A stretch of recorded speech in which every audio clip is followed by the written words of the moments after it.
올 한 해 우리 교회가 착한 행실로 세상을 섬기겠다 이렇게 작정을 하고 비전을 공유하고 나아가고 있는데요. 1월 첫 주에 제가 개괄적으로 말씀을 드렸습니다. 여러분 보시게 되면 지금 착한 열심, 착한 행실에서 10가지가 나와 있는데요. 그 게시판을 이렇게 그 교회 올라오시는 길에 게시판에 보시게 되면 아름답게 이렇게 10가지 저것을 또 이렇게 꾸며 놓았습니다. 우리 김주희 집사님이 많은 시간을 들여서 꼼꼼히 하나씩 정성스럽게 이렇게 만들었는데, 올라가시고 내려오시면서 그것을 보시고 마음에 이렇게 늘 품으시라 하는 차원에서 수고를 아끼지 아니하고 만들어 놓은 것입니다. 그래서 예배당에서는 저걸 보시고 또 내려가시면 그것도 보시고 계속 이렇게 보시면서 기도하시면 되겠는데요. 제가 1월 첫 주에 이제 개괄적으로 말씀드린 것을 이제 한 해 동안에 구체적으로 이제 사역을 실행을 해야 되기 때문에 이 부분에서 이제 봉사위원장이신 박준 장로님을 필두로 해서 팀을 구성을 했습니다. 그래서 안수 집사님 몇 분하고 권사님들 몇 분, 그리고 우리 교육자들하고 해서 팀을 구성해서 저것을 이제 10가지로 정리를 했습니다. 10가지 정리를 했는데 제목을 보시게 되면 읽을 때는 제가 착한 열심, 착한 행실 이렇게 읽고, 쓸 때는 착한 아라비아 숫자 10, 한문으로 마음심 이렇게 해서 제가 언어 유희를 통해서 우리가 좀 기억에 오래 남게 하겠다 하는 차원에서 저렇게 슬로건을 만든 것입니다. 착한 열심, 착한 행실에서 10가지 사역 내용을 정리를 해놓았는데, 그것을 제가 간단하게 이 시간에 설명을 드리고, 그 다음에 오늘 본문의 말씀을 가지고 우리가 섬길 때 어떠한 원리로, 어떠한 태도로 섬겨야 되겠느냐 하는 것을 말씀을 통해서 도전을 받도록 하겠습니다. 먼저 이 10가지 이제 사역을 하나하나씩 제가 설명을 드린다면, 첫 번째가 저금통 나누기인데요. 이 저금통 나누기는 이제 다음 주에 여러분들에게 나누어 드릴 것입니다. 저금통뿐만 아니라 ARS가 됐든지 또는 전용 계좌가 됐든지 아니면 헌금 봉투가 됐든지 하여튼 모금할 수 있는 여러 이제 방편들을 마련해서 1년 동안 이제 모금을 하게 될 것입니다. 그래서 이제 연말이 되어지면 우리가 현재 예상하고 있는, 계획하고 있는 그 후원 대상은 그 더불어 사는 집 교회를 섬기고 있는 목사님 부부가 그 선천성 이 희귀 난치 근육병, 그러니까 루게릭병이라고 보통 우리가 이야기하는데, 그것을 운영하는 로뎀 센터를 이제 운영하고 있어요. 거기에 저희들이 일부 기증을 할 예정이고요. 또 하나는 이제 우리 교회 안에 그 학교 선생님들이, 현직 선생님들이 여러 분 계시는데, 그분들의 도움을 통해서 학교 안에 실제적으로 경제적인 어려움을 겪고 있는 학생들 몇 명을 선정을 해서 그들에게 또 후원을 하는, 이렇게 두 부리로 저희들이 후원을 할 계획을 가지고 있습니다. 1년 동안 여러분들이 열심히 동전이 됐든 지폐가 됐든 열심히 저금을 하시고 모아서 내주시면 그것으로 이렇게 해나가도록 그렇게 하겠습니다. 이 부분은 이제 다음 주에 저금통을 여러분들이 나누어 드리면서 좀 더 자세하게 또 영상도 보여드리면서 이렇게 소개를 해드리도록 하겠습니다. 두 번째는 이제 지역 청소를 하는 것인데요. 우리 몇 년 전에도 우리가 했던 기억을 하실 것입니다. 오전 예배 끝난 다음에 성도님들이 함께 모여서 이렇게 어깨띠, 우리 교회 어깨띠 띠고 쓰레기 봉투하고 집게 들고 교회를 중심으로 해서 주변으로 구역을 정하여 팀으로 이렇게 가서 한 30분 정도 이렇게 청소를 할 예정입니다. 지역에 한 달에 이제 한 번, 둘째 주가 될 텐데요. 한 번 해서 뭐가 깨끗해지겠나 이런 생각이 듭니다. 많은 안 하는 것보다는 낫겠죠. 그래서 우리가 한 달에 한 번씩 정기적으로 이렇게 하고, 많은 분들이 참여하면 넓게 청소를 할 수가 있을 것이고, 적게 참여하시면 교회 근처밖에는 못하겠죠. 여러분들이 적극적으로 참여해서 지역사회에 교회가 있음도 알리고, 또 우리가 마땅히 해야 할 바에 대해서 그런 한 번의 행위를 통해서 다시 한번 우리를 돌아보는 그런 기회도 되고 이렇게 지역 청소를 하도록 하겠습니다. 그리고 세 번째는요, 재능 나눔이라는 것인데, 이 재능 나눔은 이제 우리 교회 성도들을 대상으로 합니다. 우리 성도님들 가운데 연로하신 분들, 생활고가 있으신 분들, 누군가의 도움이 필요한데 육체적으로 쉽지 않고 또는 경제적으로도 쉽지 않은 이런 분들에 대하여서 팀을 구성해서 쉽게 이야기를 해서 수도꼭지가 망가졌다든지 도배를 해야 된다든지 등등 이러한 어떤 집 수리적인 이런 차원들, 또는 청소를 할 수도 있습니다. 대청소를 한번 이렇게 해드린다든지 짐을 한번 정리를 해드린다든지 이런 것들을 이제 실시를 하려고 합니다. 이것은 횟수를 정해 놓지는 않고요. 우리 교육자들이 잘 살펴서 그런 대상자 있으면 이제 팀에게 이야기를 해서 전후 사정을 잘 살핀 다음에 실시해야 되겠다 이렇게 결정이 되면 가서 어느 날을 잡아서 실시하게 되어집니다. 이것은 이제 어떤 전문성이 있는 분들이 그 팀으로 들어와 주시면 좋겠습니다. 또는 그렇지 않다 하더라도 일반 아무런 전문적인 기술이 없다 할지라도 얼마든지 우리의 손으로 웬만한 것들은 할 수가 있으니까요. 그것도 전문가의 어떤 도움을 빌어서 같이 할 수가 있기 때문에 자원하는 심령만 있으면 충분히 가능하리라 생각이 듭니다. 이렇게 해서 1년 동안 우리가 상시적으로 이 재능 나눔을 실시를 할 예정입니다. 네 번째를 보시게 되면 반찬 나눔이 있는데요. 이것 역시 우리 성도님들을 대상으로 하는데, 이러한 어떤 이제 반찬이 좀 필요하신 그러한 분들 계시잖아요. 그런 분들에게 나누어 드리는데, 절기적으로 예를 들어서 어버이날이라든지 또는 설날, 추석, 성탄절, 아니면 한여름에 어떤 보양식이 필요할 때 등등 이런 식으로 어떤 그 계절에 따라서 맞는 음식을 준비해서 전달해 드리는 이런 사역을 하려고 합니다. 이 부분에서도 반찬을 만드는 어떤 과정이나 이런 것들은 이제 상세한 것들은 실제 진행할 때 더 구체적으로 말씀을 드리고, 도움이 필요한 손길이 있으면 또 여러분들이 같이 참여해 주시고, 이렇게 해서 반찬 나눔을 통해서 우리가 섬김의 사역을 감당을 하고자 하고요. 다섯 번째는 이제 신년 특별기도회인데, 이것은 이미 우리가 1월 한 달 동안 진행을 했습니다. 그 어떤 섬김에 앞서서 기도가 최고의 섬김이다 하는 이제 슬로건을 가지고 한 달 동안 했고요. 그 한 달 한 것으로 끝나는 것이 아니라 연중 계속해서 우리 가정을 위해서, 교회를 위해서, 또 이 사회 공동체를 위해서 기도하는 것은 개인적으로 계속 해주시고, 우리가 금요 기도를 통해서 이렇게 또 연합해서 기도하는 이런 일들은 계속 진행하도록 하겠습니다. 여섯 번째는 미자립 교회를 지원하는 사역입니다. 1년에 2번 할 예정입니다. 3월과 10월 이렇게 두 차례에 걸쳐서 하고자 하는데, 우리가 전에 그 선교사 격려 헌금 실시한 것처럼 특별 헌금을 통해서 미자립 교회를 지원하고자 합니다. 그 대상은요, 연중 2번인데, 한 번은 우리 교회가 후원하고 있는 미자립 교회들이 몇 교회가 있습니다. 그 교회들을 대상으로 할 것이고, 또 한 번은 우리 교회가 속해 있는 한남노예 산하에 또 미자립 교회들이 많이 있습니다. 그런 교회들 중에 선정하여서 또 지원을 할 예정입니다.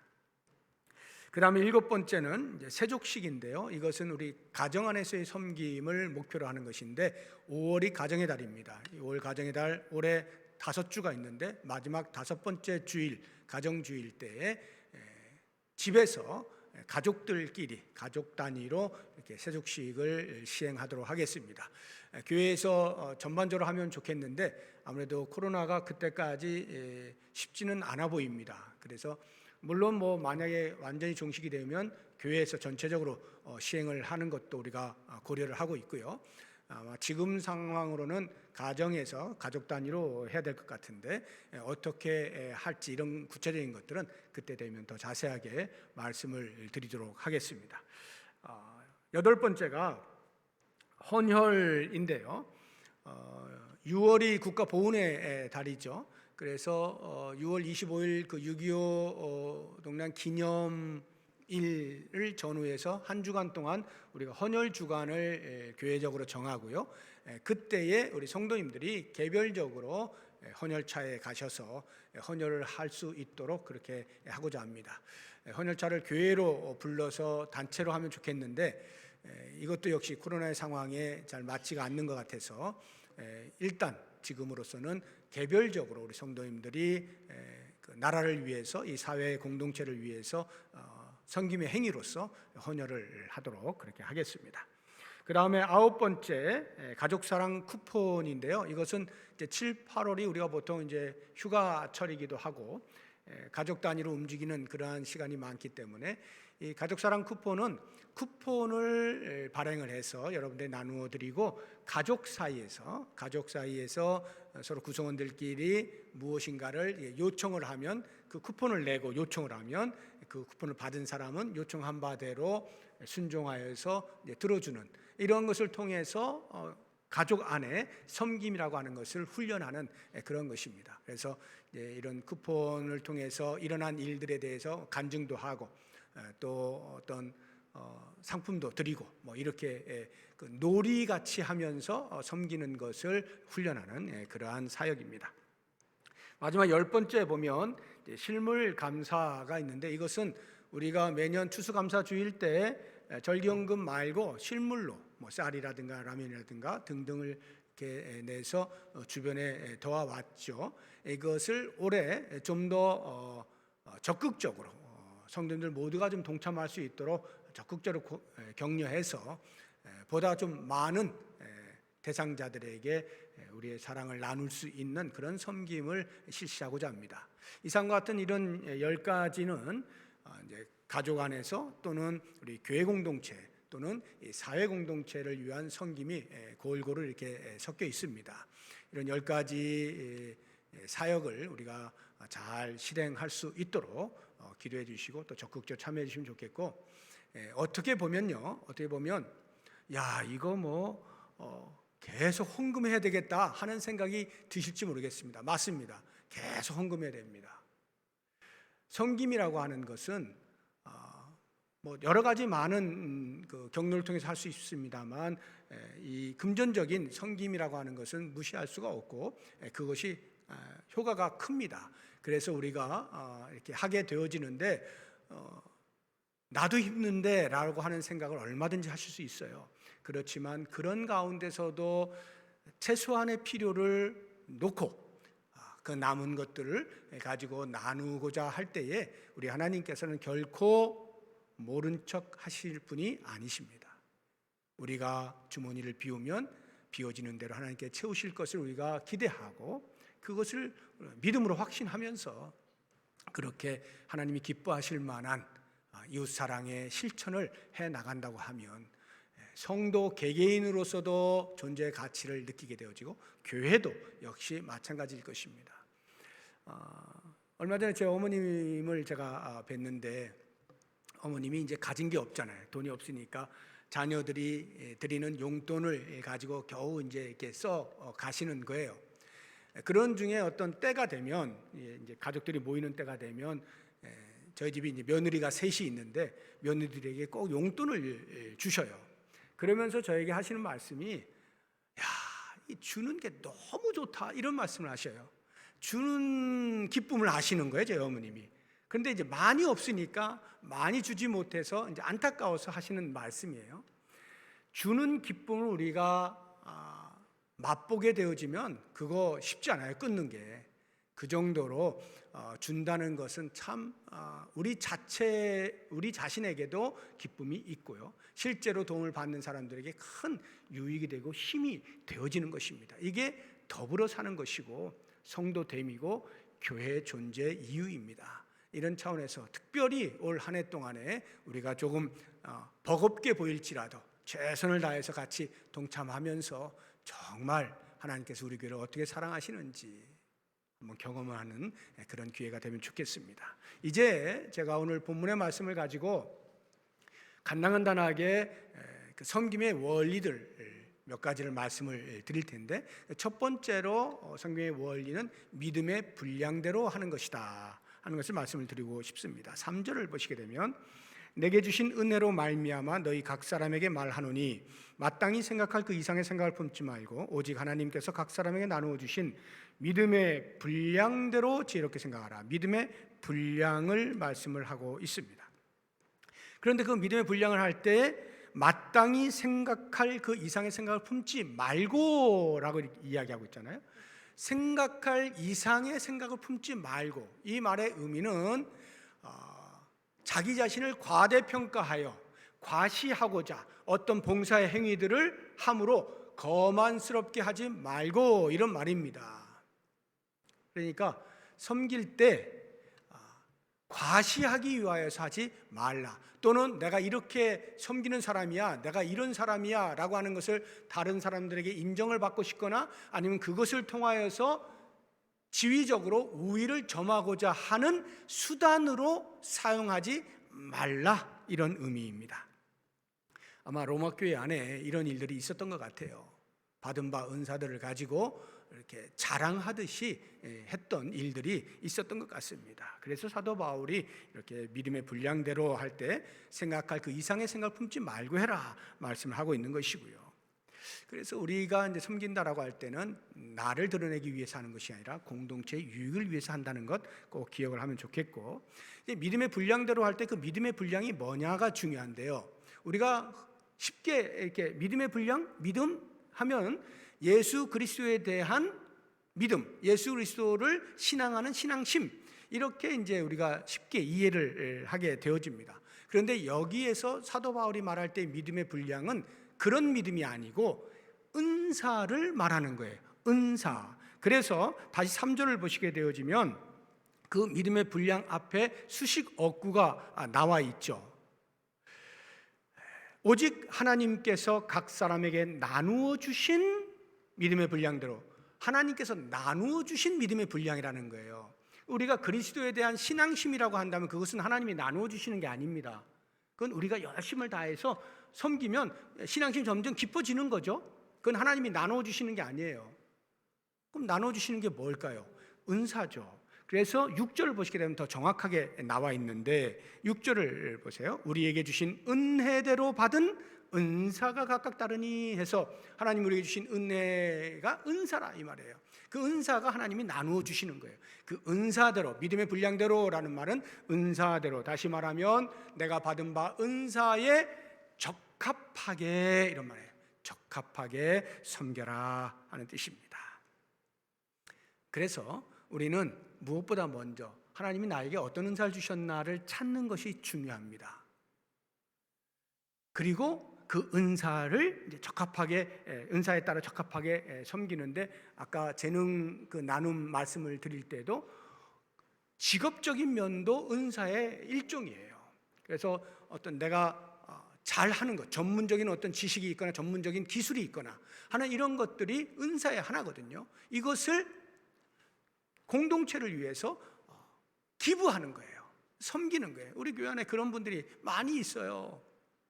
그렇게 자기의 자리에서 받은 바 은사를 따라 섬기는, 그래서 교회 공동체가 세워져 가는 거예요. 얼마나 보기 좋은지 몰라요. 이것이 바로 믿음의 분량대로라고 하는 원리라는 것입니다. 두 번째 원리는 사랑으로 섬기는 것입니다. 9절과 10절을 한번 보십시오. 사랑에는 거짓이 없나니 악을 미워하고 선에 속하라. 형제를 사랑하여 서로 우애하고 존경하기를 서로 먼저 하며, 이렇게 돼 있죠. 사랑으로 섬긴다 하는 것을 강조하기 위해서 지체 비유를 먼저 이야기하는데요. 4절 5절을 한번 보시기 바랍니다. 우리가 한 몸에 많은 지체를 가졌으나 모든 지체가 같은 기능을 가진 것이 아니니 이와 같이 우리 많은 사람이 그리스도 안에서 한 몸이 되어 서로 지체가 되었느니라.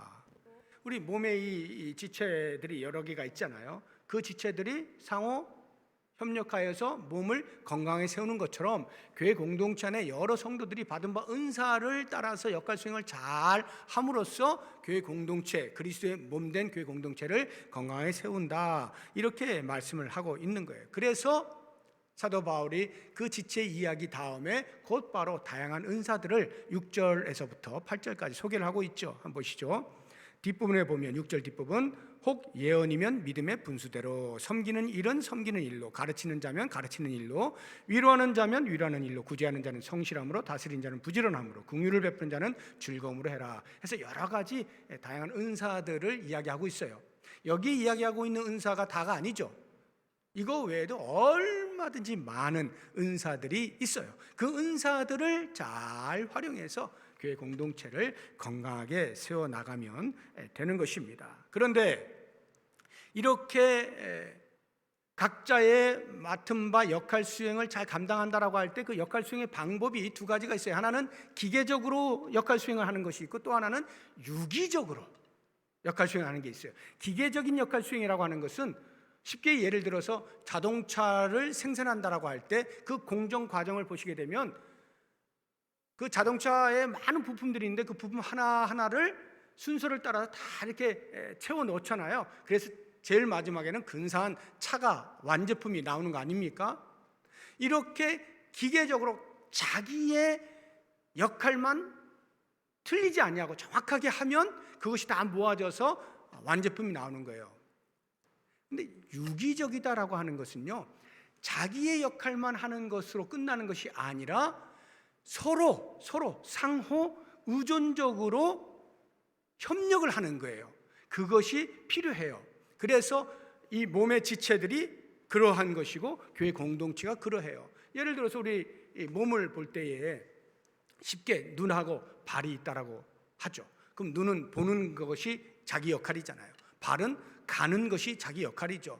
각자 자기 역할만 충실히 한다라고 해서 몸이 건강해지느냐? 그렇지 않습니다. 예를 들어서 앞에 장애물이 나타났어요. 그럼 눈이 그것을 보았어요. 그럼 발이 어떻게 합니까? 그 눈이 본 것에 의존하여서 멈추어 서야죠. 또는 돌아가야죠. 피해 가야 되죠.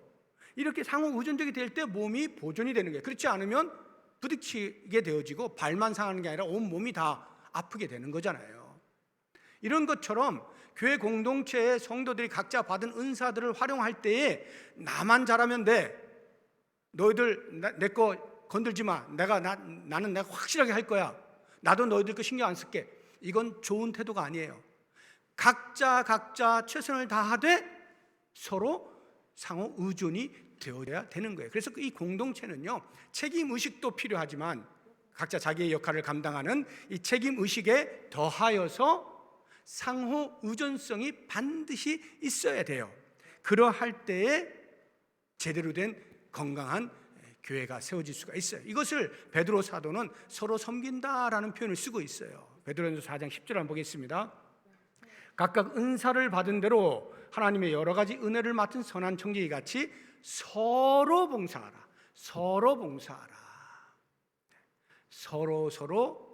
상호 의존적으로 돌아가게 되어질 때에 그때 비로소 건강한 몸이 되어진다 하는 거예요. 그러면 이제 제가 두 번째 원리가 사랑으로라고 하는 것인데, 이 왜 사랑으로 섬겨야 되느냐 할 때, 교회 공동체가 건강하게 되려면 상호 의존적으로 협력을 해야 된다고 말씀드렸잖아요.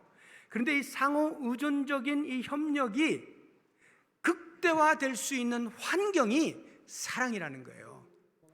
사랑이라고 하는 환경 속에서 상호 의존성은 극대화가 되는 거예요. 다시 말하면 아주 자연스럽게 발현이 된다 이 말이에요. 사랑이 근거하지 않잖아요. 사랑에 기초하지 아니하면요, 상호 의존적이 잘 안 돼요. 서로를 미워하고 이런 상태에서 어떻게 의존적이 되어지고 너의 역할에 대하여서 존중을 할 수가 있겠어요? 안 되잖아요. 그래서 이 사랑이라고 하는 환경 가운데에서 상호 의존성은 극대화가 되어지고, 그러한 상호 의존성이 발현이 될 때 교회 공동체는 건강하게 되어지므로 우리가 섬길 때는 반드시 사랑으로 섬겨야 된다. 이것은 비단 교회 공동체뿐만이 아니죠. 가족 공동체도 마찬가지고 이 사회 공동체도 역시 마찬가지로 적용을 할 수가 있어요. 그래서 우리가 무엇보다도 이 사랑으로 하기 위해서는 가장 먼저 해야 될 것이 하나님의 사랑, 나를 향한 하나님의 사랑, 우리가 다 경험했잖아요. 그 경험되어진 하나님의 사랑을 내 속에서, 나의 내면에서 끊임없이 재생산을 해내야 돼요. 이 재생산이 되지 아니하면 형제 사랑으로 나아가질 못해요. 잠깐 하다가 더 이상 가지를 못해요. 동력이 없기 때문에. 그런데 하나님의 사랑을 끊임없이 내가 재생산해내면 그것으로 형제 사랑이 계속 갈 수가 있는 거예요. 때때로 나의 감정이 막아설 때에도 그것을 넘어설 수 있는 힘이 하나님의 나를 향한 사랑을 깨닫게 되어질 때 가능해진다 이 말이에요. 그래서 하나님의 사랑을 내 내면 속에서 끊임없이 재생산해라. 다시 말하면 하나님을 만나고 하나님을 경험하는 일들을 우리의 일상의 삶에서 여러 가지 루트를 통해서 계속 접해야 된다 하는 것이고요. 두 번째, 그러한 형제 사랑에 근거하여서 상호 의존적인 역할을 수행하게 되어질 때에 우리에게 주어지는 놀라운 은혜가 있어요. 그게 뭐냐? 기쁨과 감사가 창출이 되는 겁니다. 나의 역할을 통해서 내 옆에 있는 사람이 유익을 얻게 되어지는 것을 보면 기쁘죠. 야, 내가 누군가에게 도움을 줄 수 있는 사람이구나. 이거 얼마나 기쁩니까? 그 기쁨이 발생해요. 반대로 다른 사람의 섬김을 통하여 내가 유익을 얻게 되어질 때는 어때요? 너무 감사하잖아요. 야, 저분이 있어서 내가 이렇게 사는구나. 얼마나 감사해요. 이렇게 공동체 안에 상호 의존적으로 자기의 역할을 잘 수행해 나가면 감사와 기쁨이 저절로 샘솟게 되어진다 하는 것입니다. 그러므로 우리는 공동체 안에서 섬길 때 무엇보다 사랑으로 섬겨야 하는 것입니다. 세 번째 원리는 열심을 품고 섬겨야 합니다. 열심을 품는 거예요. 11절을 한번 보십시오. 부지런하여 게으르지 말고 열심을 품고 주를 섬기라 이렇게 돼 있죠. 어떤 사람을 보면 능력은 많은데 열정이 없는 사람이 있어요. 은사는 분명히 하나님께로부터 받은 것이 많이 있는데 의욕이 없는 사람이 있습니다. 이런 사람은요, 하나님께서 섬김의 기회를 주셨는데 그것을 스스로 차버리는 거예요. 하나님께 주신 섬김의 기회를 놓쳐버리는 거예요. 뿐만 아니라 이 섬김은요, 어떤 면에서는 사명이에요. 하나님께서 우리에게 이렇게 해라 하고 주신 사명, 그 사명을 업신여기는 행위가 되어집니다. 그래서 게으른 사람은 이렇게 이야기하는 거예요. 하나님, 언제 제가 그 은사 달라고 했습니까? 왜 괜히 주셔가지고 저보고 안 한다고 뭐라고 하십니까? 이렇게 자기의 게으름을 하나님께로 책임 전가를 하게 되어져요. 나 안 한다는데, 나 귀찮다는데 왜 자꾸 나에게 이런 은사 주시고 이렇게 해서 안 하면 사람들이 막 뭐라 하고 이렇게 만듭니까? 하고 하나님께 책임을 전가하는 것은 매우 매우 어리석은 거예요. 혼자 살 수 없는 존재, 더불어 사는 존재라고 하면 반드시 하나님 주신 은사가 있는데 그 은사를 부지런히 활용하여서 공동체 전체의 유익을 위하여서 쓰임을 받을 수 있어야 하는 것이죠. 우리가 열심을 이야기할 때, 열심을 품으라 할 때 열심을 나는 태생적으로 원래 선천적으로 별로 열심이 없어요. 좀 게으른 편이에요. 이렇게 이야기하시는 분이 계실 수도 있습니다. 여기서 이야기하고 있는 열심은요, 그런 천성적인 성품을 이야기하는 게 아니에요. 또는 외향적인 성격을 가지고 있어서 가만히 못 있는 사람, 바지런하게 움직이는 사람, 이런 열심을 말하는 게 아닙니다. 지금 사도 바울이 이야기하고 있는 열심을 품으라 라고 하는 것은 삼위 하나님께서 우리에게 보여주신 그 열심에 감염된 영적인 열심을 품으라, 이런 뜻이에요. 삼위 하나님이 우리에게 보여주신 열심이 뭡니까? 성부 하나님께서 우리에게 보여주신 열심, 나 같은 죄인을 구원하시기 위하여 태초부터 구원의 계획을 가지시고 시대를 따라서 계속해서 여러 가지 방편들을 동원해서 우리로 하여금 주께로 돌아올 수 있도록 만드시는 그 열심, 결국에는 예수 그리스도 당신의 외아들을 보내셔 십자가에 죽게 하시기까지 하면서까지 우리를 구원하시는 그 열심, 예수 그리스도께서 아버지의 뜻을 따라서 하늘의 보좌를 버리시고 이 땅에 낮고 천한 자리로 내려오셔서 자기들을 위하여 구원의 행위를 하시는 것도 알지 못한 채 손가락질을 하고 멸시하고 조롱하고 박해를 하는 그 사람들을 위하여 십자가에 기꺼이 죽으시기까지 열심을 품으시는 예수 그리스도의 그 열심, 우리의 구원이 완성되기까지 연약하고 부족한 우리들을 끊임없이 우리 안에서 내주하셔서 가르치시고 격려하시고 세우시고 위로하시고 때로는 훈계와 책망도 가시면서 그렇게 끊임없이 우리를 이끌어 가시는 성령 하나님의 열심, 그 열심에 감염된 영적인 열심을 품으라는 거예요. 이러한 영적인 열심을 품고 섬기게 되어지면 설령 내가 천성적으로 게으른 성품을 타고났다 할지라도 그 영적인 열심 때문에 그 나태함과 게으름을 극복할 수가 있게 되어지는 복을 누리게 되는 것입니다. 뿐만 아니라 말로만 하는 믿음이 아니라 직접 행동하는 믿음을 살아갈 수 있는 그런 기회가 우리에게 주어지는 거예요. 그래서 섬길 때는 열심을 품고 섬겨야 한다 하는 것입니다. 마지막 네 번째 원리는 끝까지 하는 거예요. 끝까지. 열심을 품었는데 잠깐 하다가 말아버리면 효과가 없어요. 제가 냄비와 뚝배기의 비유를 종종 말씀드리지 않습니까? 냄비와 뚝배기의 차이는 뭐예요? 지속성의 차이죠. 냄비는 지속성이 없어요. 뚝배기는 지속성이 있죠. 깁니다. 왜 그럴까요? 외부로부터 열이 가해질 때 냄비는 그 열이 있을 동안만 뜨거워요. 그 열이 사라지면 같이 사라져요. 근데 뚝배기는요, 그 열을 자기가 품어요. 유지하고 있어요. 그래서 열이 사라져도, 불이 없어져도 상당 기간 동안 그 열을 유지하고 있는 거예요. 우리가 섬길 때 끝까지 한다는 말은 뚝배기 같이 섬겨야 된다 이런 말이에요. 다시 말하면 우리의 내면에서부터의 동기부여가 끊임없이 샘솟아 나와야 된다 하는 말입니다.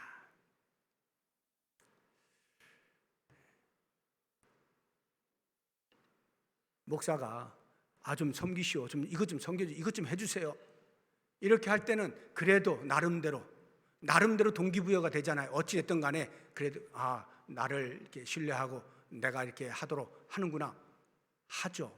그런데 제가 이제 그걸 안 해요? 그러면 어떻게 해요? 같이 안 하는 거예요. 이게 냄비예요. 근데 뚝배기는 외부에서 어떠한 동기부여가 일어나지 않는다 할지라도 자체적으로 내면에서부터 동기부여를 갖는 거예요. 열을 유지하고 있는 뚝배기처럼. 그래서 계속 섬길 수가 있다는 거예요. 그런 차원에서 보면 이 공동체에서의 섬김이라고 하는 것은 재능 이전의 신실함이라고 하는 것을 알 수가 있어요. 물론 재능 중요합니다. 그러나 그 재능 이전에 신실함이 먼저 있어야 돼요. 만약에 재능이 많은데 신실하지 않은 것과 재능은 없는데 신실한 것과 어떤 차이가 있느냐 이야기해보라 하면, 재능이 없는데 신실한 사람은요, 성취도는 약할지 모르죠. 성취도는 낮겠죠. 재능이 없으니까요. 그러나 신실하기 때문에 그 자리를 계속 지켜요. 자기 역할을 감당한다 이 말이에요. 성취도는 낮지만 재능이 많은데 신실하지 않잖아요. 이러면 어떻게 될까요? 재능을 발휘할 때는 어떤 유익이 있는 것 같은데 그것을 발휘하지 않게 되어지면 공동체가 휘청합니다. 그래서 오히려 안 하느니 못하는 그런 현상이 일어나요. 공동체가 혼란에 빠져요. 또는 상처를 입는 사람들이 발생하게 되어집니다. 그래서 반드시 교회 공동체에서의 섬김, 또는 가정이 됐든 사회가 됐든 공동체에서의 섬김이라고 하는 것은 재능 이전에 신실함이 있어야 된다. 거기에 재능을 더하게 되어지면 그게 금상첨화가 되는 거예요. 본인도 좋고 공동체 전체도 유익을 얻게 되어지겠죠. 그렇다고 하면 이 내면에서부터의 동기부여, 지속하기 위하여, 끝까지 가기 위하여 내면에서 동기부여라고 하는 것이 무엇을 의미하는지 13절 한번 보시기 바랍니다. 13절 보시면 12절이요. 12절을 보시게 되면 소망 중에 즐거워하며 환난 중에 참으며 기도에 항상 힘쓰며 13절에 성도들의 쓸 것을 공급하며 손대접하기를 힘쓰라 이렇게 돼 있죠. 13절에 이 성도들의 쓸 것을 공급하고 손대접한다, 손님 대접한다 하는 이것이 섬김이잖아요. 그 섬김을 끝까지 유지하기 위해서 필요한 게 12절의 말씀이라는 거예요. 세 가지로 나와 있어요. 소망을 품어라 하는 거예요. 하늘의 소망을 품으면 즐거움으로 계속 할 수가 있어요. 무슨 말이냐? 이 땅에서 하는 것으로 하면 끊임없이 퍼주는 것에 대하여 이제 뭐 이거 답이 없잖아요. 계속 퍼주니까 그러니까 즐겁지가 않아요. 손해보는 것 같고. 그런데 하늘의 소망을 두고 있는 사람은 이 땅에서 내가 행하는 이 모든 섬김이 하늘의 상급으로 쌓인다라고 하는 기대감이 있잖아요. 뿐만 아니라 하늘에서 내가 영원토록 살아가는 삶의 방식이 이렇게 섬기며 사는 것이니 그것을 이 땅에서 내가 미리 연습한다라고 할 때 즐거움으로 계속 유지할 수가 있게 되어지는 거예요. 그런데 이러한 소망도요, 하늘의 소망도 우리가 인간이 연약하기 때문에 가끔은 약해질 수가 있어요. 또는 어떤 공동체 안에서의 관계적인 문제로 인하여서 어떤 어려움을 겪을 수가 있어요. 그럴 때는 어떻게 하느냐? 내려놓습니까? 아닙니다. 사도 바울은 이야기합니다. 12절 다시 보시게 되면 중간에 환난 중에 참으며 이렇게 되죠. 참는 게 답이에요. 참는 게 인내하면서 그 자리를 계속 지키는 거예요. 이게 끝까지 갈 수 있는 비결입니다. 관계적으로 어려움을 겪는다든가 아니면 동기부여적인 면에서 많이 약화가 되어졌다든가 이런 것으로 인하여 그냥 내려놓아 버리면 그것으로 끝나는 거예요. 그런데 그러할 때에 참아요. 인내요. 그리고 그 자리를 계속 지켜요. 그러면 끝까지 섬김을 완수할 수가 있어요. 그런데 인간이잖아요. 인간이기 때문에 말이 쉽지 그게 끝까지 갈 수가 있습니까? 어떻게 계속 참을 수가 있습니까? 도저히 참지 못하고 폭발할 때가 있는데 어떻게 합니까? 그때의 12절 뒷부분에서 이렇게 우리에게 사도 바울이 이야기해 주는 거예요. 기도에 항상 힘쓰며 기도하라는 거예요. 기도하면서 그 분을 사귈 수가 있는 것이고 무엇보다도 기도하는 가운데 하나님의 뜻을 발견하는 거예요. 내가 공동체를 위하여 섬기는 이 행위는 그저 내가 좋아서 내가 하고 싶을 때 하고 이런 것이 아니라 하나님께서 공동체의 유지를 위하여 나에게 주신 섬김의 사명이다 하는 것을 기도를 통하여 알게 된다는 거죠. 그래서 기도에 항상 힘쓰는 거예요. 기도하는 가운데 그러한 우리가 견딜 수 없는, 참을 수 없는 상황에조차도 뛰어넘으면서 계속해서 섬길 수가 있는 것입니다. 우리의 기억 속에 떠오르는 성도들 한번 생각해 보십시오. 좋지 않은 기억 말고 좋은 기억으로 떠오르는 성도들을 생각하시면요, 그 성도들 대부분은 끝까지 섬김의 자리를 지킨 사람들이 우리의 기억 속에 남아요. 우리 하나님은 어떠실까요? 더 말할 것도 없겠죠. 하나님께서 우리들을 기억하실 때 끝까지 하늘의 소망을 품고 환난 중에 인내하며 기도에 힘쓰는 가운데에서 섬김을 계속해 나간 그 성도를 하나님께서 마지막 날 착하고 충성된 종아 네가 정말 잘했다 이렇게 하시지 않겠어요? 하나님과 사람에게 기억이 될 수 있는 사람으로 살아가는 것 중요하지 않겠습니까? 이게 끝까지 섬기는 거예요. 저는 오늘 4가지 원리들을 말씀을 드렸습니다. 믿음의 분량대로 사랑으로 열심을 품고 끝까지 섬기자 하는 이 4가지 원리들을 가지고 올 한 해 우리 교회가 하고자 하는 이러한 사역들에 있어서 최선을 다하여서 섬김의 행위를 하게 되어지면 분명 우리 하나님께서 복을 주실 것이고, 그러므로 우리는 이 섬김의 행위가 때때로 버거워서 짐처럼 느껴질 때 그것은 짐이 아니라 하나님이 우리에게 주시는 힘이다 라고 하는 것을 경험하면서 하나님도 활짝 웃으시고 우리도 보람을 느낄 수 있는 한 해가 될 수 있기를 주의 이름으로 축복합니다. 기도하겠습니다.